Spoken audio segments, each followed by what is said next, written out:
fisiología del hambre, la saciedad y homeostasis energética. Antes de hablar del tema, debemos hacer una aclaración sobre algunos términos. El hambre es una necesidad fisiológica vital, indispensable para nutrir nuestro cuerpo. En cambio, el apetito implica el deseo de comer por placer y no necesariamente por necesidad. Además, debemos hacer la diferencia entre el término saciación y saciedad.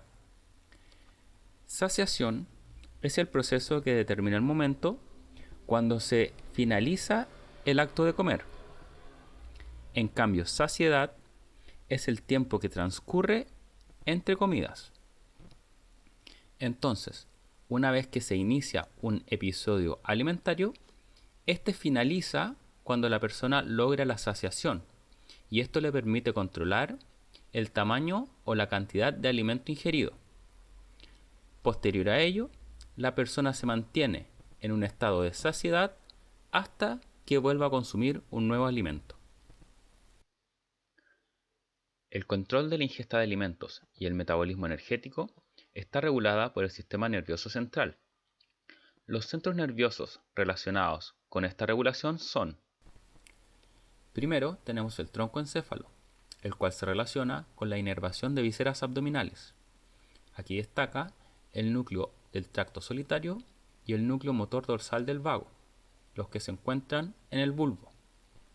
Un poco más arriba tenemos el núcleo parabraquial, el cual se encuentra en el puente del troncoencéfalo. Segundo, tenemos el hipotálamo, el cual recoge información hormonal y nutricional desde el torrente circulatorio. Y finalmente tenemos la vía mesolímbica, la cual es una vía dopaminérgica que conecta el mesencéfalo con el sistema límbico y está relacionada con los mecanismos de recompensa.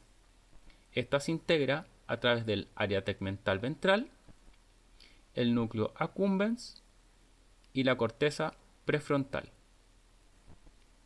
Estos centros actúan de manera coordinada para informar el estado nutricional de la persona y responder de manera acorde. Esto es, si la persona tiene hambre, debe comer y preservar energía. En cambio, si hay saciedad, la persona no come y gasta energía. Acá podemos ver en mayor detalle las estructuras mencionadas anteriormente. Está el núcleo motor dorsal del vago, el núcleo del tracto solitario, el núcleo parabraquial y la vía mesolímbica formada por el área tegmental ventral, el núcleo accumbens y la corteza prefrontal. Como dijimos, una de las estructuras relacionadas con el control de la ingesta es el troncoencéfalo, ya que este se relaciona estructuralmente con el nervio vago, el cual está encargado de la inervación parasimpática de los órganos del abdomen superior, como el estómago, el páncreas, el hígado, la vesícula biliar y el vaso.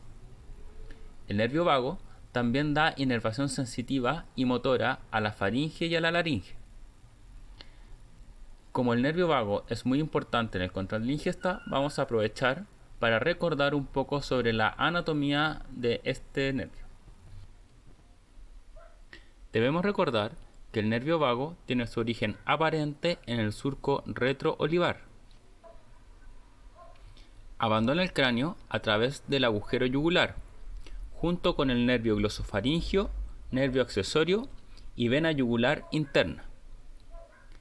Recorre el cuello por delante de la vena yugular interna y por detrás de la arteria carótida interna, la cual a nivel de C3 se transforma en arteria carótida común. El nervio vago luego pasa hacia el tórax a través de la abertura torácica superior. Emite ramas que forman el plexo esofágico y finalmente llega a la cavidad abdominal a través del hiato esofágico para lograr inervar las vísceras abdominales. En el siguiente esquema vemos cómo el nervio vago conecta las vísceras abdominales con los núcleos relacionados con la ingesta de alimentos que se encuentran en el bulbo raquídeo. Estos núcleos son el núcleo motor dorsal del vago y el núcleo del tracto solitario.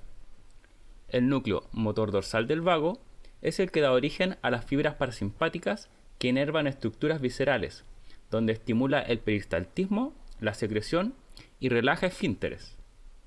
Por otro lado, el núcleo del tracto solitario es el que integra información visceral sensitiva proveniente desde las vísceras abdominales. Estos axones activan a las neuronas en el núcleo del tracto solitario, produciendo inhibición de la ingesta de alimentos. Una segunda estructura relacionada con el control de la ingesta es el hipotálamo, ya que este presenta distintos núcleos relacionados con el control de la ingesta de alimentos, como por ejemplo el núcleo arcuato, el núcleo ventromedial, el núcleo dorsomedial, el núcleo paraventricular y el área hipotalámica lateral que no aparece en este esquema. Hormonas como la insulina y la grelina, adipoquinas como la leptina y nutrientes como la glucosa y los ácidos grasos libres regulan el hambre al influir sobre un centro particular en el hipotálamo conocido como núcleo arqueado o núcleo arcuato. Esto gracias a que el hipotálamo se encuentra contiguo a la eminencia media, que se encuentra aquí, en la cual penetran lobulillos de vasos sanguíneos que forman asas de capilares de endotelio fenestrado, lo cual permite que estas sustancias penetren hacia este núcleo. En este esquema vemos al hipotálamo, formado por el núcleo arcuato, el cual se conecta de forma directa como indirecta con neuronas de segundo orden, como por ejemplo el núcleo ventromedial, el núcleo dorsomedial, el núcleo paraventricular y el área hipotalámica lateral. El núcleo ventromedial y el núcleo paraventricular están relacionados con la saciedad. Su efecto es anorexígeno. El núcleo ventromedial se considera el centro de la saciedad, ya que su estimulación eléctrica genera sensación de saciedad y su lesión genera hiperfagia. Por otro lado, tenemos el núcleo dorsomedial y el área hipotalámica lateral, los cuales estimulan la ingesta de alimentos. El área hipotalámica lateral es conocida como el centro de la alimentación, ya que su estimulación eléctrica genera hiperfagia. Para poder entender cómo funciona la regulación del hambre, primero debemos saber que el núcleo arcuato contiene dos grupos de neuronas, las neuronas POMC-CART y las neuronas NPY-AGRP. Las neuronas POMC o neuronas de pro-opiomelanocortina tienen un efecto anorexígeno, ya que éstas liberan un producto derivado de la escisión de POMC, llamada hormona melanocortina estimulante de melanocitos, o alfa-MSH. Esta se une a los receptores de melanocortina MC3R y MC4R en las neuronas de segundo orden en el hipotálamo. Esto genera un efecto anorexígeno y un aumento en el gasto energético mediante la activación de las vías simpáticas descendentes. Las neuronas POMC también sintetizan una proteína llamada transcripto regulado de cocaína y anfetamina, o CART, la cual también tiene efectos anorexígenos. Las neuronas NPY-AGRP tienen efecto orexígeno. Esto ya que el neuropéptido Y estimula de manera directa los receptores Y1R y Y5R a nivel de los centros hipotalámicos relacionados con el aumento de la ingesta de alimentos. Finalmente, tenemos las neuronas AGRP, llamadas así por proteína relacionada con agouti. Este es un neuropéptido que se une a los receptores de melanocortina MC4R en las neuronas de segundo orden relacionadas con efecto anorexígeno, bloqueando de esta manera la vía de la POMC, neutralizando el efecto de la alfa-MSH. A manera de resumen, podemos decir que las neuronas POMC-CART generan alfa-MSH, el cual estimula los centros hipotalámicos relacionados con efecto anorexígeno. Por otro lado, están las neuronas NPY-AGRP, las cuales producen, primero, neuropéptido Y el cual estimula de manera directa los centros hipotalámicos de efecto orexígeno, y también forman AGRP, el cual bloquea la acción de la alfa-MSH de efecto anorexígeno. Finalmente, debemos decir que las neuronas NPY-AGRP son capaces de inhibir de manera directa a las neuronas PONC a través del neurotransmisor GABA. Como vimos anteriormente, la persona se mantiene durante un periodo de tiempo en estado de saciedad. Es durante este periodo en que se inicia la secreción de grelina.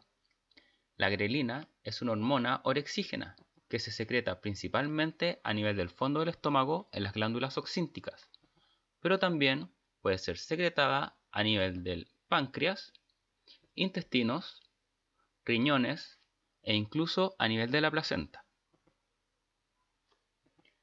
Los niveles máximos de producción de grelina se observan justo antes de las comidas, como por ejemplo el desayuno, almuerzo y cena. Estos niveles descienden rápidamente luego de ingerir un alimento y se mantienen estables por 2 a 4 horas, lo cual corresponde al periodo de saciedad. Por otro lado, se ha observado que personas sometidas a un ayuno prolongado, la grelina presenta un ritmo circadiano. Esto confirma la hipótesis de que la secreción de la grelina estaría mediada principalmente a nivel del sistema nervioso central. La grelina ejerce su efecto orexígeno o de generar hambre a través de diferentes mecanismos. Uno de ellos es a nivel del núcleo arcuato, donde la grelina se une a receptores GHS-R1A, lo cual estimula la producción de GABA por parte de las neuronas AGRP, neuropéptido Y. Este GABA inhibe la acción de las neuronas POM y CART, generando así el efecto orexígeno. Este GABA, además, también tiene la capacidad de actuar en núcleos extrahipotalámicos, como el núcleo parabraquial, el cual también está relacionado con la estimulación de la ingesta de alimentos. Otra forma que tiene la grelina de generar su efecto orexígeno es mediante la conexión que existe entre los núcleos hipotalámicos y el sistema mesolímbico, específicamente el área tegmental ventral. Esto regularía la ingesta de alimentos por placer. Entonces estaríamos hablando de regulación del apetito más que regulación del hambre. Además, la grelina puede generar su efecto orexígeno por intermedio del nervio vago. Este nervio sintetiza el receptor GHS-R1 en el ganglio nodoso de la vía aferente para luego ser transportado al estómago. La grelina se une a este receptor GHS-R1 suprimiendo la actividad eléctrica de la vía vagal aferente, lo cual, como dijimos anteriormente, tiene efectos anorexígenos. Esta vía llega directamente hacia el núcleo del tracto solitario y de ahí se conecta con las neuronas NPY, AGRP en el núcleo arcuato, generando así su efecto orexígeno. Finalmente, la grelina puede generar su efecto orexígeno al inhibir a la leptina, sustancia de efecto anorexígeno que veremos más adelante.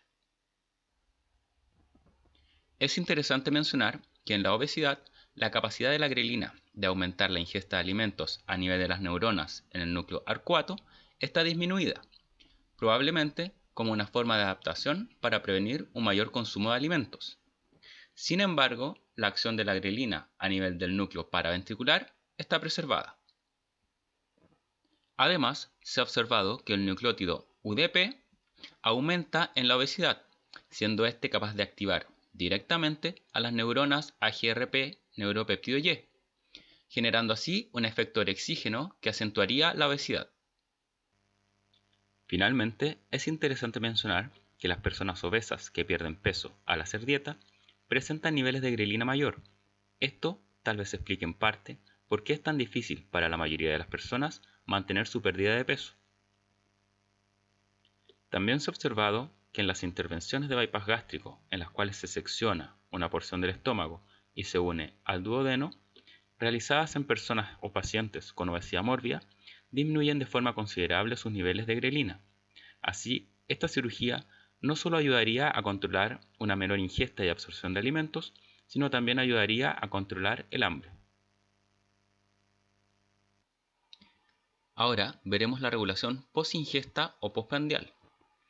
Como dijimos anteriormente, durante el periodo postprandial, las neuronas AGRP, neuropéptido Y, se encuentran inhibidas, mientras que las neuronas de pro-opiomelanocortina están activadas. Esta activación se puede realizar a través de diferentes medios, como por ejemplo hormonas y neuropéptidos provenientes desde el tracto gastrointestinal, como la colecistoquinina, el neuropéptido YY y el péptido similar a glucagón tipo 1 o GLP-1. También puede venir desde hormonas pancreáticas, hormonas producidas en tejido adiposo, la glucosa y los ácidos grasos. Las hormonas provenientes desde el tracto gastrointestinal actúan tanto directa como indirectamente en diferentes núcleos con función anorexígena.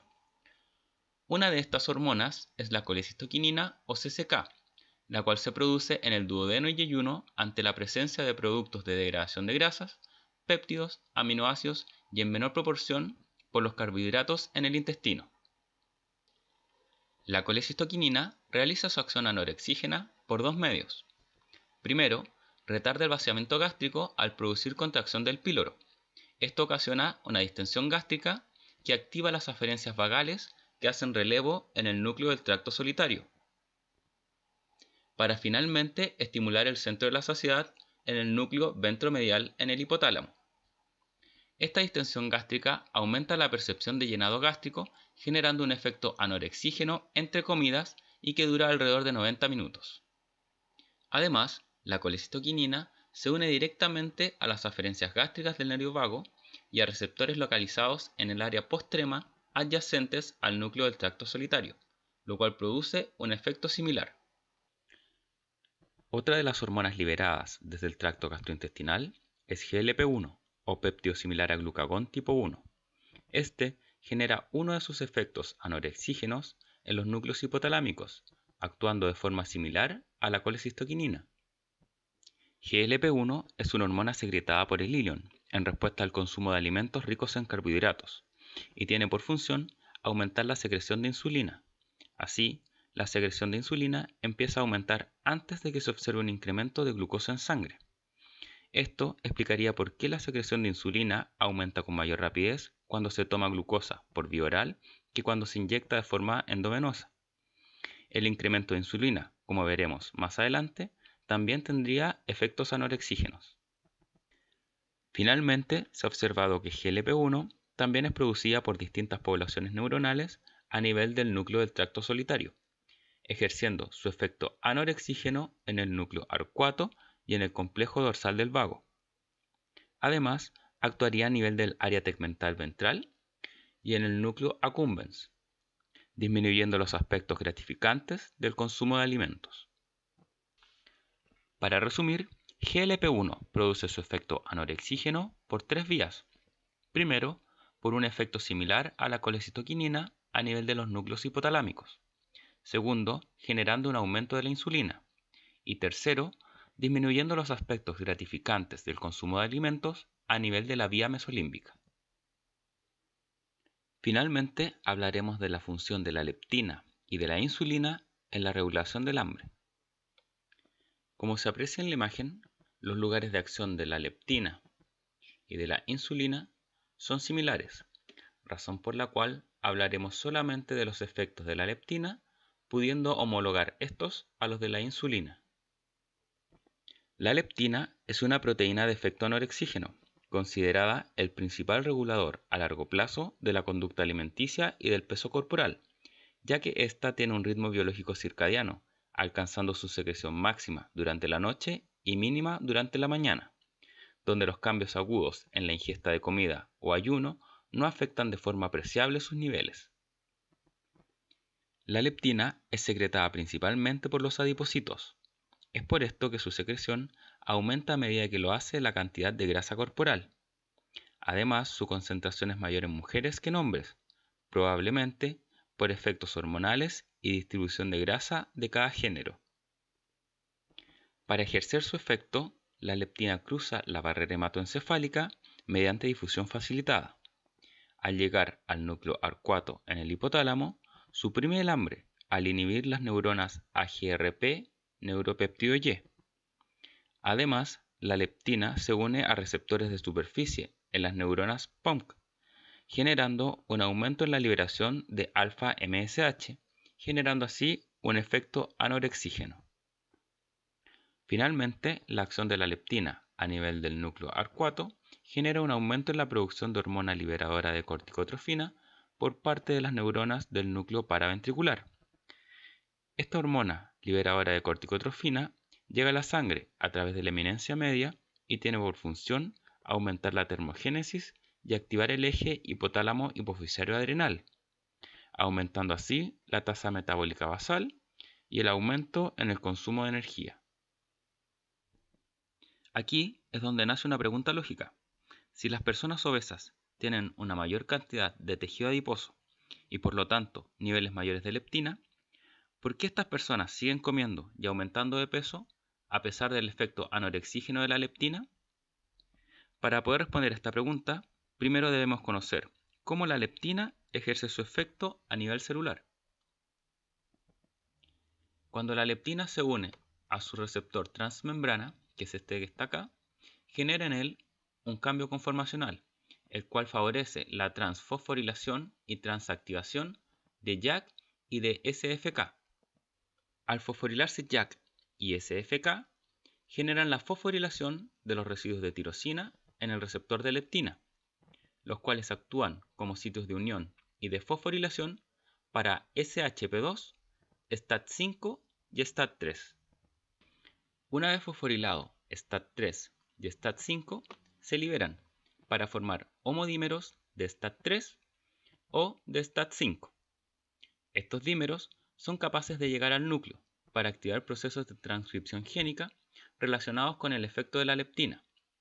Por ejemplo, si la leptina actúa en neuronas de pro-opiomelanocortina, se activará la transcripción de todos los factores relacionados con el efecto anorexígeno.